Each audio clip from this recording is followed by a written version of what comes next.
John Ramsey was telling the truth. That was the conclusion. Here are the questions Dr. Edward Gelb asked John Ramsey on the polygraph about whether he was involved in the murder of his daughter. Did you inflict any of the injuries that caused the death of Jonbenet? Answer, no. Regarding Jonbenet, did you inflict any of the injuries that caused her death? Answer, no. Were those injuries that resulted in Jonbenet's death inflicted by you? Answer, no. These are the questions he asked John Ramsey about whether he knew who killed his daughter. Do you know for sure who killed Jonbenet? Answer, no. Regarding Jonbenet, do you know for sure who killed her? Answer, no. Are you concealing the identity of the person who killed Jonbenet? Answer, no. And law enforcement. I wish they would open their eyes and their minds and their hearts and know that we did not kill our daughter and that a killer walks the streets of this country, and we need to be looking for that person. As long as there is a killer at large who has murdered our child, our lives will never go on. I mean, that is just ridiculous. Someone killed this 6-year-old child. We know that, and we want them captured. It's clear that everyone points at John Ramsey. Yet the one procedure that should have cut through the noise, a proper, official polygraph, never happened. What we got came only from John's side, privately arranged, narrow questions, soft guardrails, holes you could drive a truck through. So why was no official test ever run? Was there a quiet deal, off the books? Who okayed a suspect shopping for his own examiner under rules that would never fly at the station? If the process was clean, why hide it? And if he's clean, why not take the real test? It begins with whispers. Not from the tabloids, not from neighbors, but from a polygraph chair. Diane Hollis, in the year 2000, sat down to tell what she claimed to know, and the machine recorded her pulse, her sweat, her trembling. She said she had heard something unspeakable. That John Ramsey's own secretary had told her Patsy once walked in on John sensitively mistreating Jonbenet. That moment Patsy exploded. She swung furious, and in that chaos the blow landed not on John but on the little girl. Hollis said Patsy screamed, "I thought I told you not to do this anymore." A sentence that, if true, opens a pit so deep it swallows every image of the perfect family, the Christmas morning photographs, the pageant dresses, the polished house. A mother's rage, a father's betrayal, and a child caught in between. When her answers were scored, Hollis's truthfulness registered between 88 and 97%. Almost perfect, high enough that experts said deception wasn't likely. Her words, as fragile and shocking as they were, came back stamped with credibility. And if those words were true, then everything the Ramseys claimed, the denials, the staged polygraphs, the public pleas, turned to ash. The Hollis account didn't stay in a vacuum. It plugged into older suspicions, darker theories already brewing. Detective Steve Thomas, who broke away from the official narrative, argued something more brutal, that Patsy killed her daughter in a rage. He pointed to Jonbenet's history of bedwetting, a secret shame that Patsy, image-conscious, would not tolerate. In Thomas's version, the bathroom became the crime scene. Patsy's anger flared, a hand slammed the child's head against a hard surface, maybe the tub. A blow not planned, but devastating. Panic followed, cover-up followed. A mother who never intended to kill, now trapped in the horror of what she had done. Thomas believed John joined the cover-up to protect his wife, to protect the family name. That theory didn't need sensitive mistreatment to explain the death, it needed rage, shame, and a desperate need to control the story. But Hollis's polygraph testimony added fuel to the suspicion that something even worse was happening inside that house. She didn't just suggest accidental violence. She painted a picture of sensitive mistreatment, of a father violating boundaries, of a mother torn between denial and confrontation. And in that confrontation, tragedy struck. If that was true, then Jonbenet's death wasn't an accident, wasn't a sudden rage, it was the climax of years of dysfunction. The violence wasn't random, it was systemic. And when the machine's needle traced steady lines instead of frantic spikes, investigators had to ask themselves how much of this was real. The grand jury in 1999 had already taken a step that most of the public never knew about until years later. They voted to indict John and Patsy Ramsey, not for murder directly, but for child mistreatment resulting in death, and for hindering the investigation. The language was clear: Jonbenet was placed in a situation that led to her death. Someone in that house mistreated her, neglected her, or exposed her to violence. And afterward, evidence was hidden, misdirected, tampered with. The district attorney refused to sign the indictment, sparing the Ramseys from trial. But the jury's vote stands as a quiet scream: this family wasn't innocent. At least not all the way. When you start piecing together the threads, the contradictions tighten around the same circle. There were reports, unproven but persistent, that Burke too was a victim of mistreatment. His odd behaviors, the fecal smearing found around the house, were seen by some psychologists as signs of trauma. He had lashed out before, once swinging a golf club that struck Jonbenet in the face. The family dismissed, quickly. But accidents have patterns, and patterns bleed into violence. If Burke was mistreated, if he was carrying that burden, then the dynamic in the Ramsey home wasn't one of harmony. It was layered with neglect, favoritism, rage, and favoritism may have been the cruelest cut of all. Jonbenet was the star, the pageant princess, the doll on display. Patsy lived through her, dressed her, paraded her. Burke, by contrast, faded into the margins. Stories circulated that Patsy's narcissism drove her to pour everything into Jonbenet, leaving Burke sidelined, neglected. A boy not nurtured but left to act out in odd, disturbing ways. In that imbalance, seeds of resentment could grow, violence could spark, or silence could calcify into something even darker. The picture of John and Patsy's marriage wasn't smooth either. Behind the glossy family photos, tension festered. John the businessman, stoic and detached. Patsy the socialite, image-obsessed, carrying her own battles with cancer and control. People whispered about distance, about a marriage that looked whole on the outside but cracked inside. And when cracks form between adults, children absorb the fallout. Fights spill into parenting. Neglect shifts into favoritism. Rage turns against the most vulnerable. If Hollis was right, if Patsy's explosion that night was triggering John in an unspeakable act, then Jonbenet's death was less mystery than inevitability, a household on the edge finally collapsing. The polygraph results in this web become less about science and more about narrative. John and Patsy passed their tests when asked if they killed their daughter. But Hollis passed hers when saying Patsy once confronted John for molestation. Whose truth counts? Machines don't decide that. Humans do. And the contradiction itself becomes the story. Two machines, two narratives, both claiming truth, both impossible to reconcile, it imagining a family where violence and denial coexisted. Steve Thomas's theory and Hollis's testimony don't cancel each other. They amplify each other. Maybe the mistreatment was real, hidden, denied for years. Maybe the bedwetting was connected, a symptom of trauma. Maybe Patsy's rage in the bathroom wasn't just about wet sheets but about everything that had piled up: her own humiliation, her husband's betrayal, the unbearable shame of a daughter's suffering. In that lens, the blow that killed Jonbenet wasn't isolated, it was the culmination of years of silence. The grand jury's decision adds another layer of weight. These weren't internet sleuths or gossip columnists. These were citizens shown evidence, testimonies, contradictions. And they believed enough to charge the parents with child mistreatment. It means Jonbenet wasn't just murdered by some faceless intruder. It means the environment, the home, the family itself carried the seeds of her destruction. Burke's shadow looms in this too. His behavior wasn't just dismissed by outsiders. It was documented, remembered. The feces smeared on Jonbenet's belongings, the strange detachment in interviews, the violence with the golf club, all of it raised red flags. Some say these were signs of a boy under immense psychological strain. Others say they were indicators of aggression that could have turned deadly. Either way, they point back to the same core: the Ramsey household wasn't safe. It wasn't the picture of perfection they sold to cameras. It was fractured well, a place where love and violence blurred. And beneath it all, favoritism cut deep. Patsy adored Jonbenet, turned her into a stage prop for her own identity. Burke, left behind, acted out in ways no one could ignore. The imbalance bred jealousy, bred tension. And tension, when mixed with neglect, can ignite into disaster. That's the undercurrent in every theory, every polygraph. Every contradiction. This family was not balanced. It was a powder keg waiting for a spark. So when we talk about polygraphs, when we talk about who passed and who didn't, what we're really circling is the deeper truth that no machine can measure. That this family was wrapped in lies, silences, and fractured loyalties. That Patsy may have been both victim and perpetrator. That John may have been both protector and predator. That Burke may have been both child and danger.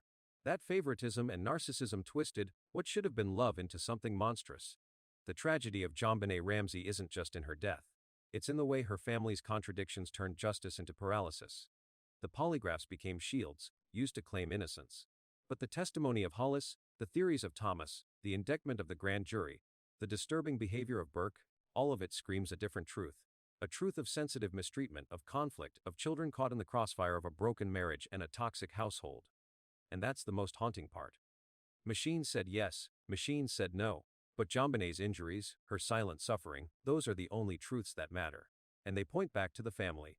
Every road, every theory, every contradiction circles that home. The home where a 6-year-old slept, dreamed, and then never woke up. Favoritism is a quiet kind of violence. It doesn't leave bruises you can photograph, but it scars just the same. People who knew the Ramseys said it was always Jonbenet who took center stage. The pageant dresses, the makeup, the endless rehearsals, all signs of a mother who poured her identity into her daughter. Patsy, a former beauty queen herself, found in Jonbenet a second chance to live that life, to stay radiant in the eyes of the world. Every ribbon, every tiara was as much about Patsy as it was about the child wearing them. And when you elevate one child to a pedestal, the other child feels the weight of being left behind. Burke felt that. A boy tucked in the shadows, told to be quiet while his sister dazzled under the lights.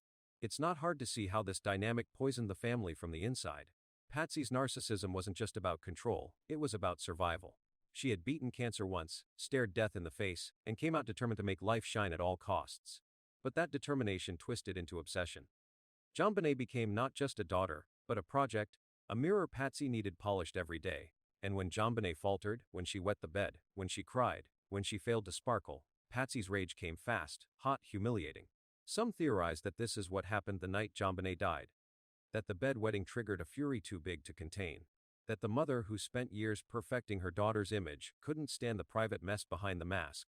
Meanwhile, Burke became the forgotten child.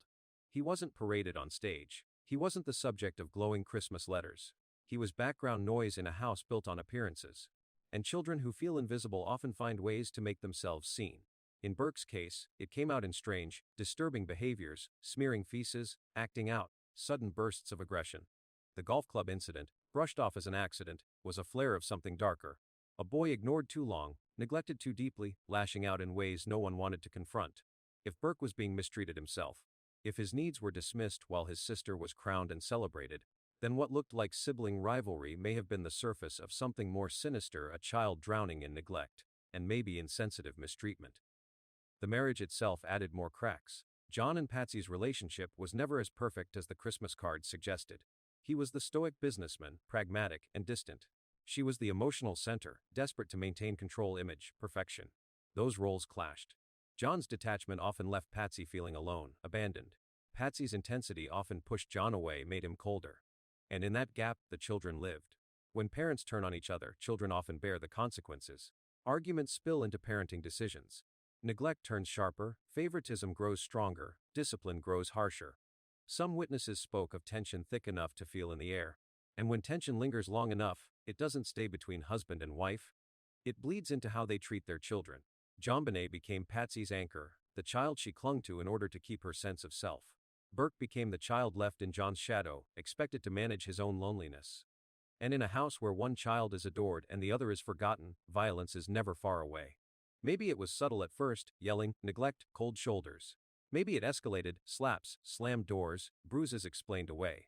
But by the time Jonbenet died, the family system was already fractured beyond repair. The tragedy wasn't born in a single night.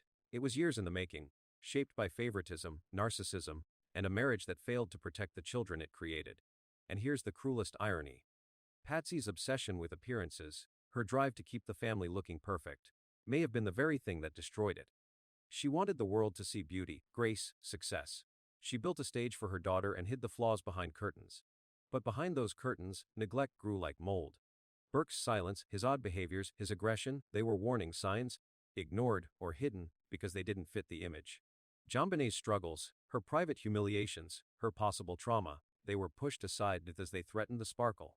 The marriage, already fragile, couldn't sustain the pressure of keeping up the act. And when the curtain finally fell, the truth wasn't just ugly. It was catastrophic. That's why people still circle back to family dynamics when they ask what really happened.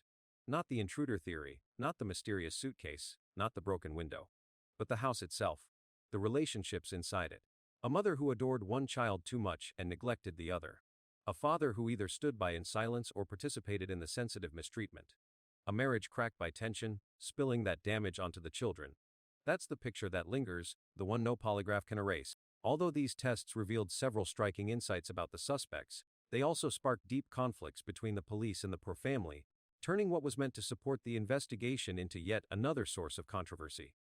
April 1997, just a few months after Jonbenet's death, Steve Thomas sat across from John Ramsey and later from Patsy. He didn't demand not yet.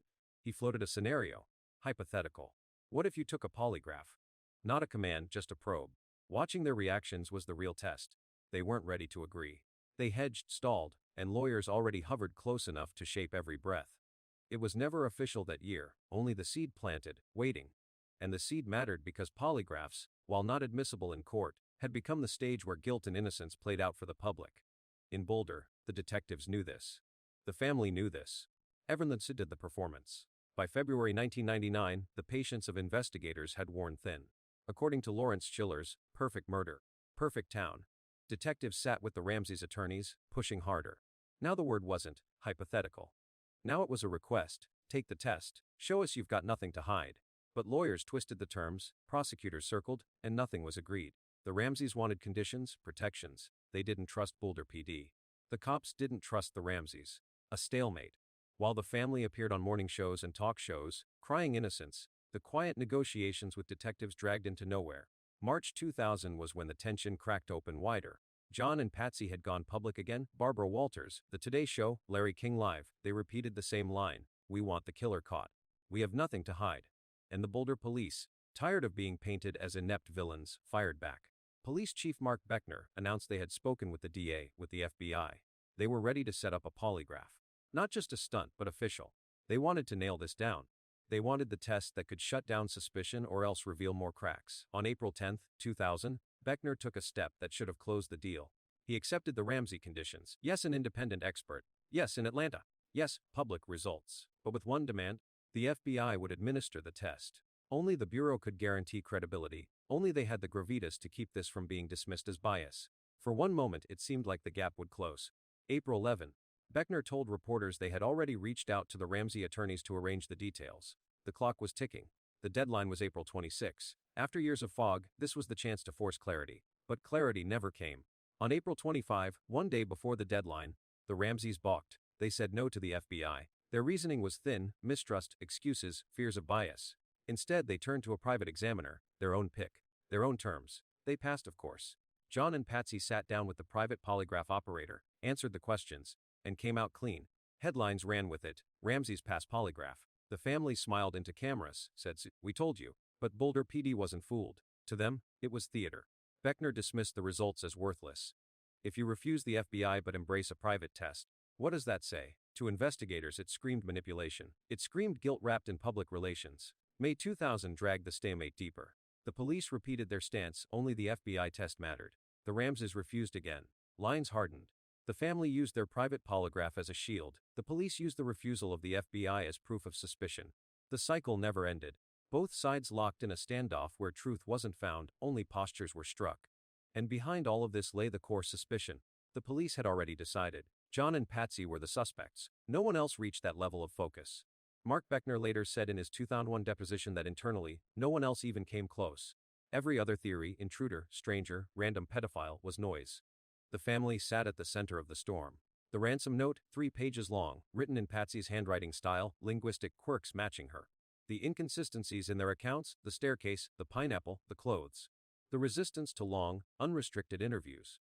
And now the refusal to let the FBI run the test. To detectives, it didn't just look suspicious. It screamed obstruction. The Ramseys always claimed they were being unfairly persecuted. They said Boulder PD had tunnel vision, ignored evidence of intruders, dismissed alternate leads. They pointed to footprints in the snow that may or may not have existed, to an open window in the basement, to the suitcase under that same window. But what police saw was a family who never once cooperated fully. No wide-open interviews. No consent for FBI polygraph. Every step was filtered through attorneys and PR consultants. For investigators, cooperation was the gold standard of innocence, and the Ramseys failed. Polygraphs in theory are meant to eliminate suspects. You test the parents, you clear them, and you move outward. That was the plan. But because the Ramseys refused to take the test on terms investigators trusted, the circle never widened. Suspicion never lifted. In fact, every refusal hardened the suspicion further. To the public, their private test might have looked like vindication. To police, it was just another performance, one more act in a play that had run too long. The deeper problem was credibility. Boulder PD knew their reputation was already in tatters. Mishandled evidence, botched initial response, leaks to the media. They needed the FBI polygraph not just to test the Ramseys, but to cleanse their own process. If the Bureau ran it, the results would be bulletproof.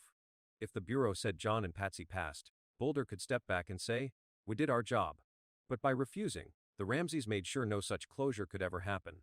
They trapped the case in ambiguity. And maybe that was the point. Ambiguity protects. If nothing is proven, nothing can convict.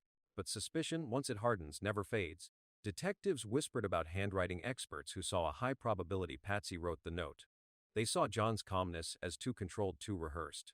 They saw Patsy's tears as theatrical, too polished. Every media appearance looked less like grief and more like strategy. And by the time 2000 rolled into 2001, the private polygraph had become less a shield than a symbol of why no one believed them.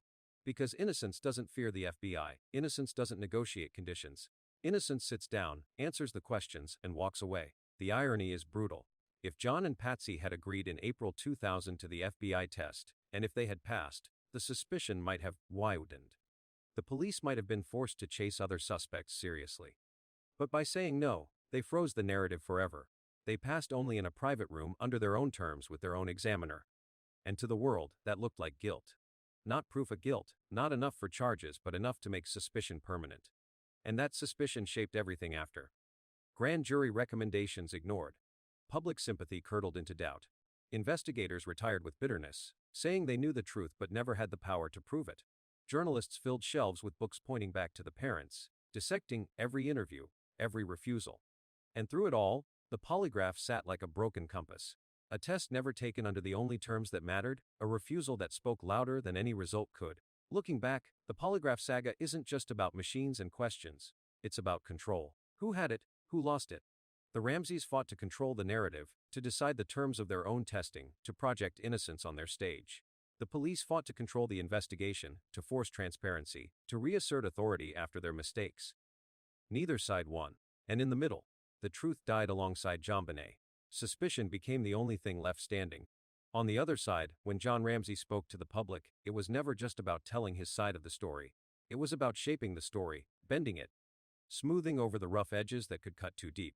March 2000, 3 years after his daughter's death, he sat across from Barbara Walters, across from the hosts of the Today Show, across from Larry King, and he said something simple but powerful.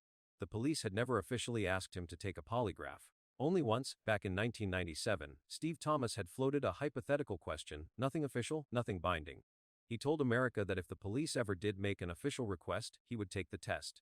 But only under the right conditions, independent experts, not tied to Boulder, the test administered in Atlanta where he and Patsy lived, and the results made public. He looked calm, deliberate, almost rehearsed. The words carried a double effect. To ordinary viewers, it sounded like cooperation.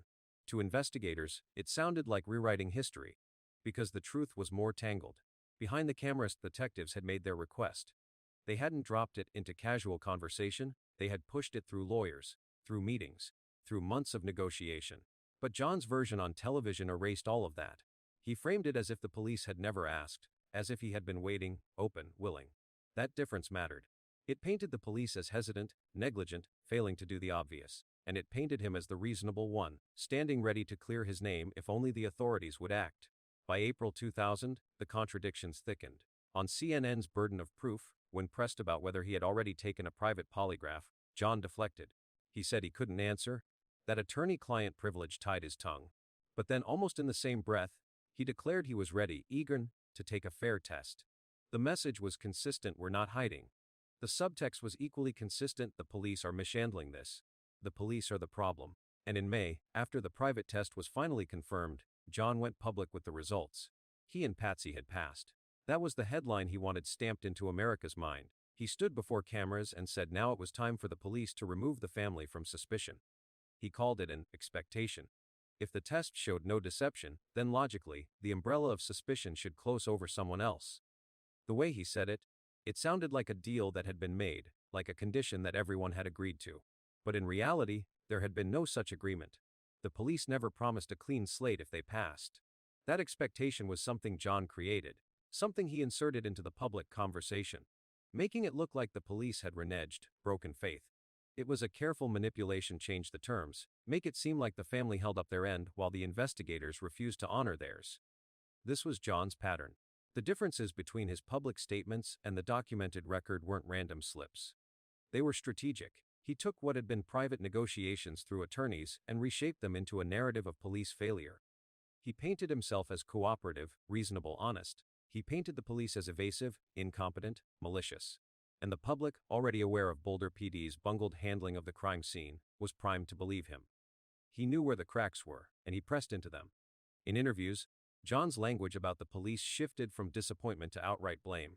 In their book, Death of Innocence, written with Patsy, he accused the Boulder Police Department of mishandling evidence, leaking sensitive information to the press, and focusing unfairly on the family. Every criticism was amplified. They weren't just sloppy, they were biased. They weren't just biased, they were blind. And blind investigators meant the real killer was still free. It was a brilliant rhetorical turn. If the family were suspects, then the police were villains. He didn't just defend himself, he went on the offensive. On Larry King Live in March 2000, John's words landed heavy. He said the police were prejudiced, incapable of independence. This was why he claimed they resisted an FBI-administered polygraph. He told the public he didn't trust their independence. To him, the Bureau wasn't neutral, because they had been involved from the start of the investigation.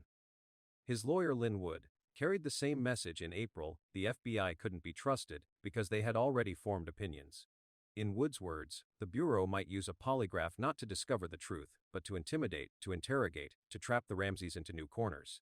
For investigators, these claims felt like smears. They had wanted the FBI precisely because the public trusted them more than Boulder PD. They had hoped that the Bureau's reputation would lend legitimacy. John flipped it. He said their involvement tainted them, stripped them of neutrality. To the public, it sounded reasonable. Who wants biased examiners? But to the police, it was sabotage. It made them look corrupt. It made the FBI look dangerous. And it positioned John and Patsy once again as the reasonable actors, standing firm for fairness while being hounded by incompetence and bias. This was the larger pattern of John Ramsey's public presence. He knew the family couldn't win by staying silent.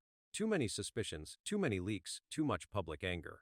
So he went proactive, and every time he opened his mouth, the villains were the same Boulder detectives, biased experts, corrupt institutions.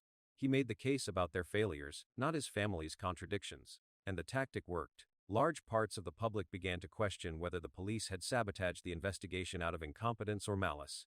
The Ramseys leaned on that doubt like a crutch. Psychologically, it shows something deep about John. He had built his career on control.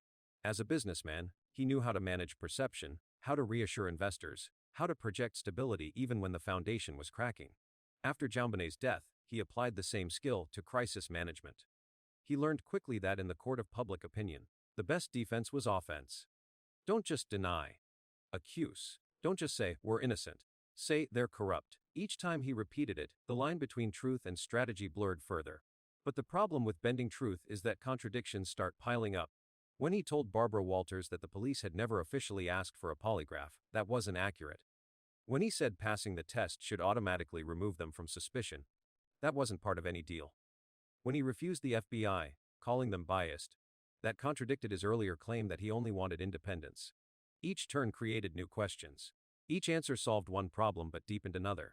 And those contradictions became the very reason investigators refused to let go. John's depiction of the police as the enemy also carried a psychological undertone. Grief often needs a target. For some it turns inward into guilt. For others it turns outward into blame. John and Patsy had lost their daughter in the most horrific way imaginable. To accept even the possibility that someone inside the family bore responsibility would have been crushing. So they redirected. They made the police the enemy. They made Boulder PD of mistreatment, the negligent parent, the one who failed Jonbenet. That externalization allowed them to carry on. Allowed them to tell themselves they were victims, not perpetrators. It was both survival and strategy. By the time the book, Death of Innocence, came out, the narrative was fully cemented. The Ramseys were innocent, unfairly persecuted, hounded by a police force too incompetent and biased to find the real killer. They pointed to mishandling of evidence, leaks to tabloids, a focus on handwriting analysis that matched Patsy too closely. They insisted the obsession with their family blinded the investigators to other suspects. They reminded readers that intruders existed, that evidence of entry had been ignored. And threaded through it all was the same refrain. Boulder PD turned this case into a circus and sacrificed the truth to their prejudice. But here's the darker insight: the very act of painting the police as villains gave John and Patsy cover. Every refusal to cooperate, every contradiction, every half-truth could be reframed as resistance against injustice. They weren't hiding. They were protecting themselves from corrupt investigators. They weren't dodging. They were demanding fairness. And for many in the public, that was enough. It shifted suspicion. It made the case less about the family and more about the system. Still, the record remains. John told the public one version and lived another. He said the police never asked, they did. He said passing meant freedom, it didn't. He said the FBI was biased. He had once argued only independence mattered. Each of these fractures reveals a man less interested in raw truth than in narrative control. A man who knew the power of words, the power of perception, and used it like a weapon. And in doing so, he turned the murder of his daughter into a war of stories, a battle where the enemy wasn't a faceless killer, but the very people trying to solve the crime.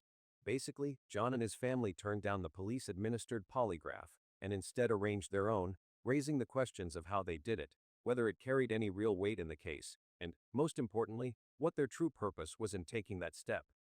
To be precise, by May of 2000, the stage was set not in a courtroom, not in a police station, but in a private office far away from the scrutiny of Boulder detectives or the authority of the FBI.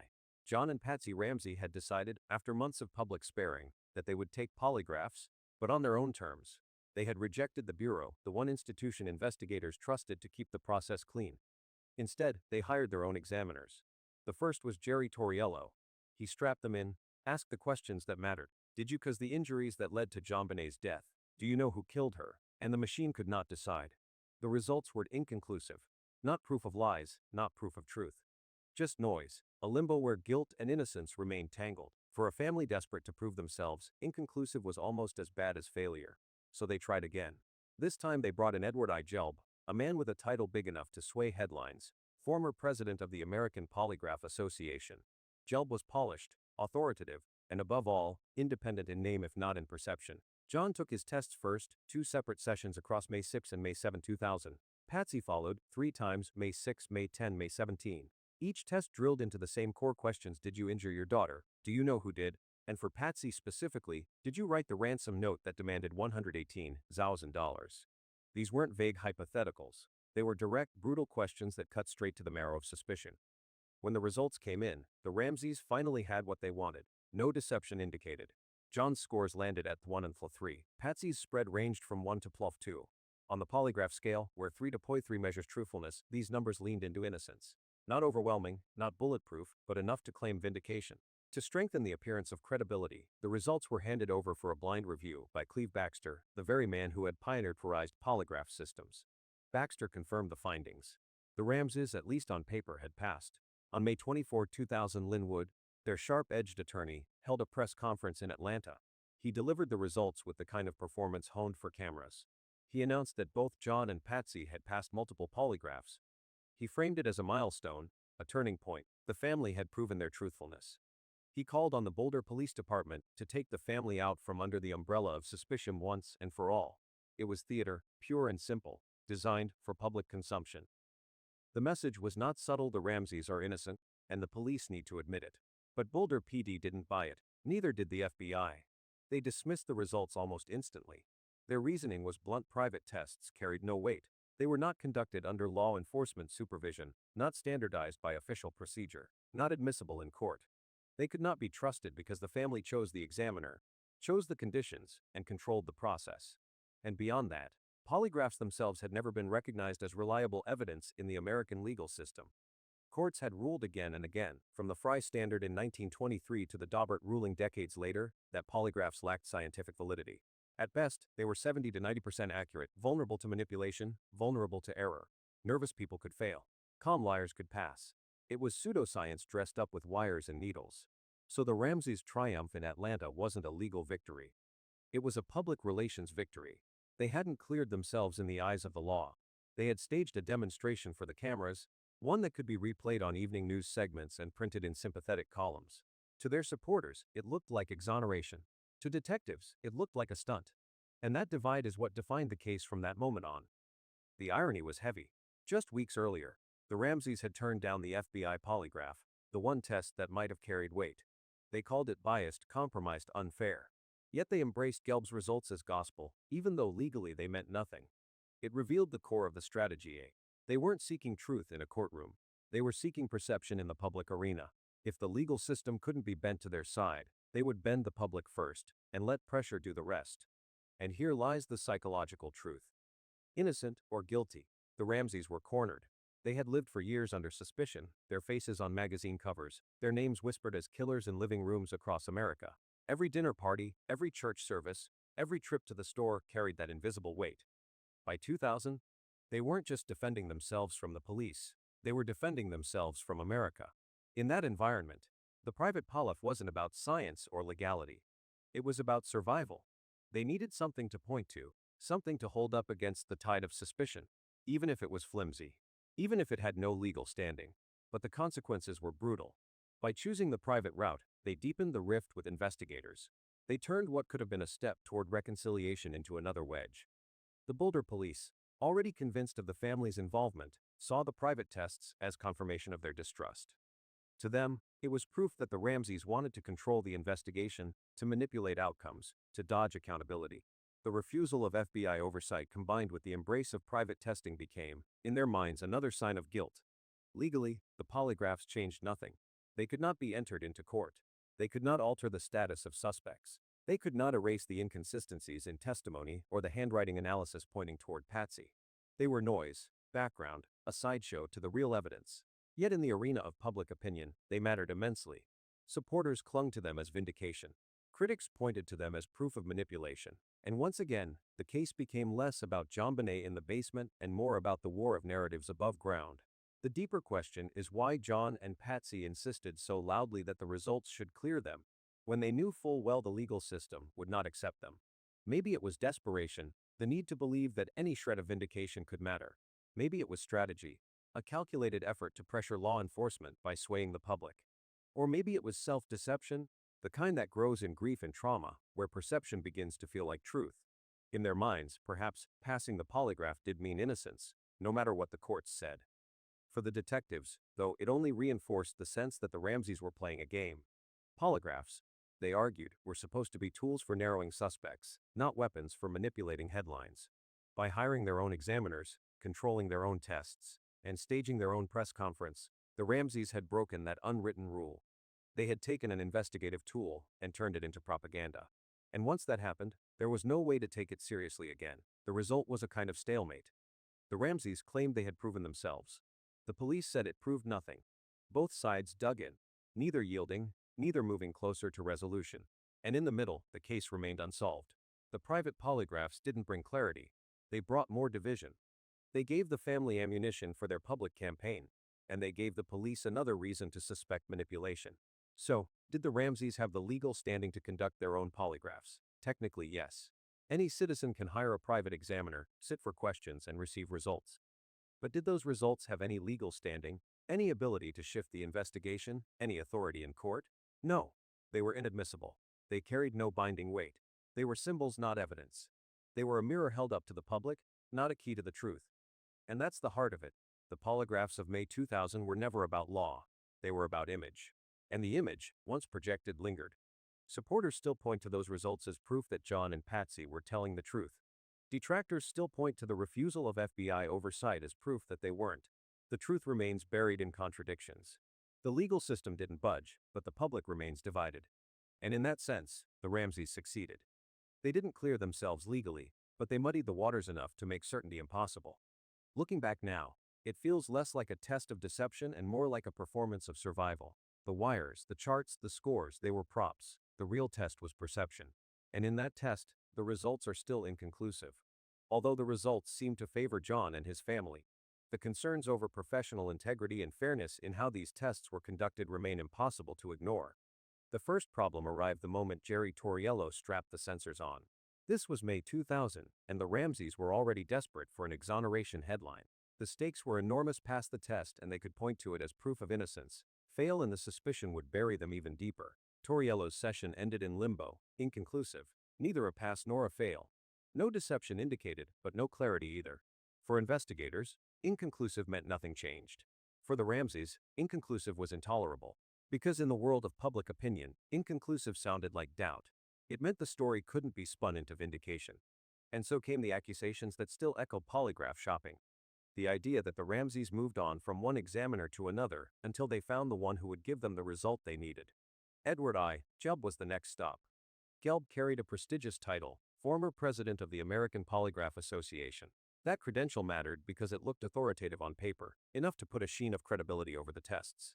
But the shadow hanging over him was darker. His PhD, supposedly earned from LaSalle University, turned out to be a diploma mill, shut down by the FBI in 1996. There was no dissertation, no legitimate degree, only a purchased credential. That revelation came later, but it taints the very foundation of the tests. Because when the family of a murdered child rejects the FBI's offer, rejects independent oversight, and instead hires a man whose doctorate was fraudulent, the suspicion isn't erased, it multiplies. Even setting Gelb's RA Summe aside, the tests themselves were riddled with limitations. The questions were narrow, designed to touch only the most direct accusations. Did you cause her death? Do you know who did it? Did you write the ransom note? Those were the heart of the interrogations. But absent were the broader, more dangerous questions. No probes into prior sensitive mistreatment, despite autopsy findings that hinted at possible earlier trauma. No questions about long-term physical mistreatment, despite theories that bedwetting and anger spirals were part of the family dynamic. No questions about Burke, despite an entire theory of the case that suggested he may have struck his sister, and the parents staged a cover-up. The omission wasn't accidental. These tests weren't designed to explore every corner of the truth. They were engineered to clear specific accusations, the ones that played worst in the public's imagination. And that, too, feeds the suspicion that this was never about truth, it was about narrative. The accuracy of polygraphs in general remains a disputed field. Advocates claim rates as high as 90% under controlled conditions. Critics slash those numbers down to barely better than chance. The consensus in law is clear: they are not lie detectors. They are stress detectors. They can be manipulated with breathing techniques, medication, or simple mental discipline. Nervous truth-tellers can fail, and calm liars can pass. That's why courts, under both Frye and Daubert standards, have long rejected them as admissible evidence. So even if Gelb's results had been immaculate, even if the scores were higher than FLE3, they would still mean nothing legally. They were props, tools for a press conference, not instruments of justice. And the omissions grew louder the more the details came out. Gene Parker, another expert consulted early in the process, requested urine tests to rule out chemical interference, tranquilizers or medications that could suppress physiological responses and tilt results. The Ramseys declined. That refusal raised another red flag. If the goal was to prove innocence beyond reproach, why reject the safeguard that would ensure the results were unimpeachable? To skeptics, it was another sign of manipulation. Another piece of evidence that the family wasn't submitting to scrutiny, but orchestrating an outcome. Then there was the blind review. Gelb's results were sent to Cleve Baxter, the man who pioneered computerized polygraph techniques. On paper, looked like Reger, a second set of eyes. Baxter confirmed the pass, but even that confirmation came with shadows. His computerized methods were themselves controversial, criticized by many in the field as unreliable, another layer of technology built on an already shaky foundation. So the blind review, meant to cement legitimacy, only added more controversy. The scope of the questions is where suspicion finds its deepest roots. The autopsy revealed injuries consistent with prior sensitive mistreatment, but not a single polygraph question touched it. There were credible theories that Burke, 9 years old at the time, may have struck his sister in anger, but the polygraph did not ask his parents if they knew of his involvement. There were accusations of long-term family dysfunction, rage, favoritism, neglect, but the polygraph stayed silent on them. It drilled into only 3 points: did you kill her? Do you know who did? And did you write the note? And when they passed those narrow tests, their lawyer Linwood went to cameras and declared the family exonerated. But the exoneration was hollow. Passing a ruggedly narrow test doesn't erase broader suspicion. It just creates the illusion of resolution. For the Boulder police, the flaws were obvious. Chief Mark Beckner dismissed the tests outright.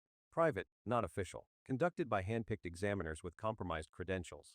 Lacking urine screens. Avoiding the FBI. He told reporters the results carried no investigative weight, that they did not alter the family's status as suspects. For investigators, nothing had changed. If anything, their refusal to work with the FBI and their embrace of a diploma mill doctor only hardened suspicions. The public reaction mirrored the divide. Supporters clung to the results, insisting they proved what the family had always said: they were innocent, persecuted by tunnel-visioned police. Critics saw the stunt for what it was: a performance of innocence without substance. Forums, early internet discussions, and tabloids alike questioned the quality of the questions. Why so simple? Why so narrow? Why not ask about the bigger issues, the ones that haunted the case for years? The answer seemed obvious to them, because the goal wasn't truth, it was plausible deniability. The accusations of polygraph shopping cut deepest. When Torriello's inconclusive results couldn't be spun into innocence, the Ramseys moved on to Gelb. When Parker demanded urine tests, they refused. When the FBI offered independence, they declined. Each step looked less like a pursuit of truth and more like a pursuit of the right result. And when they finally got the result, they broadcast it as if it were a verdict. But in the eyes of law enforcement, it was worthless. And in the eyes of skeptics, it was damning. Even the numbers themselves revealed fragility. John's scores of FLE1 and FLE3 were barely above the threshold of truthfulness. Patsy's spread include a 1, a negative before climbing to FLE2. On the polygraph scale, 1 to FLE1 hovers close to inconclusive. These weren't overwhelming passes. They were narrow escapes, statistical margins. Yet Linwood announced them as decisive, clean, final. The exaggeration became another layer of manipulation, one more reason for the public to doubt. Professionally, the quality of the examiners compounded the problem. Gelb's fake PhD undermined his credibility. Torriello's inconclusive test was brushed aside. Parker's urine request was refused. Baxter's computerized review was debated. Every name tied to the process carried baggage. And for a family supposedly fighting for transparency, each of those choices looked calculated. Until now, 25 years after those tests were carried out, the results of the Ramsey family's private polygraphs remain completely void of authority.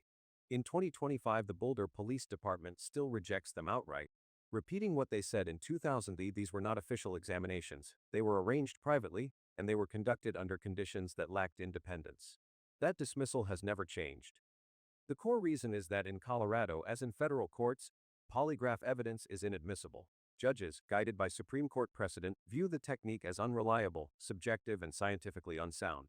What might look to the public like a lead detector is in fact nothing more than a stress monitor, open to manipulation and error. Because of that, the official line has not moved an inch. Whatever John and Patsy claimed in their press conference back in May 2000 still has no standing in law or in the investigation. Mark Beckner, who once led the Boulder police as chief and has since retired, continues to be cited in commentary and interviews. He made it clear years ago, and has never altered his stance. The polygraphs conducted by Gelb in Atlanta did not erase suspicion, did not meet investigative standards, and did not shift the burden of doubt. Even in retirement, his words carry weight. For him, the case was about evidence that could withstand legal scrutiny, and a private examiner chosen by the suspects themselves did not qualify. Beckner's tone has always been blunt. Those results were meaningless to the case file. That tone echoes across the years, reinforced every time this subject resurfaces in public debate. In online communities, the skepticism has only hardened. Discussions on social platforms in 2024 and 2025 continue to recycle the same critiques that were already whispered back in 2000. Commenters describe the whole exercise as polygraph shopping, a calculated decision to keep hiring until a friendly examiner produced a pass. The inconclusive test from Jerry Torriello, the refusal of FBI oversight, the reliance on Gelb with his questionable credentials, the carefully narrow wording of the questions, all of these details resurface again and again. What strikes people is not just the lack of legal validity, but the appearance of manipulation. In the digital age, with new generations examining the case, the old skepticism has only deepened rather than softened. The legal community has never budged either. Experts in evidence law engraph charts cannot be trusted in a courtroom. The method fails the Frye test for general acceptance and struggles under the Daubert standard for scientific reliability. The percentage range of accuracy, often cited as somewhere between 70 and 90, sounds high but is actually damning, because a margin that wide cannot satisfy the demands of criminal justice. A person can pass despite lying, a person can fail despite telling the truth, and no judge will gamble a verdict on that uncertainty. Thus, when observers in 2025 ask why Boulder still dismisses the Ramsey polygraphs, the answer is simple: the law leaves no room for them. Against that wall of rejection stands John Ramsey himself, still alive, still speaking, still insisting that those sessions in May 2000 cleared his family. In interviews with Oxygen and CNN during 2025, he revisited the subject, calling the results proof of his innocence. He said plainly that he can other if required, though his faith now lies more in DNA testing than in polygraphs. For John, technology has moved forward, but his position on the old tests has not changed. He frames them as vindication, as evidence that should have mattered, as confirmation that he and Patsy were not responsible. He continues to repeat that message as if repetition might transform perception into truth. John also leans heavily on the narrative that the FBI could never have been fair. At press events and in interviews throughout 2025, he returns to the same defense he first raised a quarter-century earlier. The Bureau had been entangled in the early investigation, their minds already poisoned by suspicion, and so he refused their involvement. To him, independence meant finding his own examiner, even if independence looked like bias to everyone else. He stresses that he did not dodge the test, he passed it, just not under their control. The way he tells it, the refusal was an act of self-protection, not manipulation. At CrimeCon 2025, facing a crowd of true crime enthusiasts and reporters, John sharpened that stance even more. He told the audience that the polygraph had in fact eliminated his family from suspicion. He called the police refusal to accept the results a Historic mistake. A failure that warped the case for decades. He painted himself as a man wronged by stubborn investigators who clung to their bias instead of acknowledging truth. His words carried a tone of bitterness but also a practiced rhythm. After so many years, he has told this story enough times that it flows easily, polished, rehearsed. In later interviews and a published essay in 2025, John went further into his personal reaction. He said at the time he had felt insulted by the idea of being asked to prove his innocence through a machine. He claimed it cut deep, as if the system was mocking his grief. But he added that he agreed anyway, because he wanted to show the world he had nothing to hide. According to his own telling, the results gave him strength in the face of endless suspicion. He used them not only as a shield in the investigation, but also as armor against the public's whispers. Passing gave him something to cling to, a way to stand tall in front of cameras even when everything else felt poisoned. But the tension between his interpretation and the official high has only grown sharper with time. To this day, no law enforcement body, no prosecutor, no judge has ever granted his polygraph results recognition. The Boulder police stand firm. The FBI never altered its view. The courts will not admit it, and yet John repeats it, calls it proof, calls it vindication. That contrast between the man's insistence and the system's dismissal has become part of the tragedy itself. It is a story about truth and perception colliding, about a father who insists he passed, and a justice system that insists the past means nothing. The case remains frozen in that contradiction. On one side, a family that treats a 25-year-old polygraph as a milestone of innocence.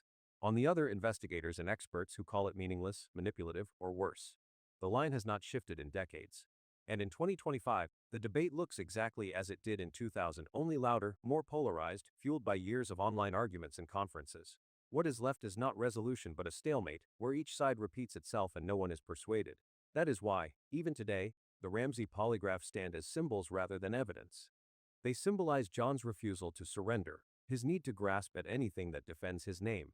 They symbolize the Boulder Police Department's suspicion, the refusal to accept anything less than official oversight, and they symbolize the wider failure of the case, the inability of either side to break through the fog of doubt.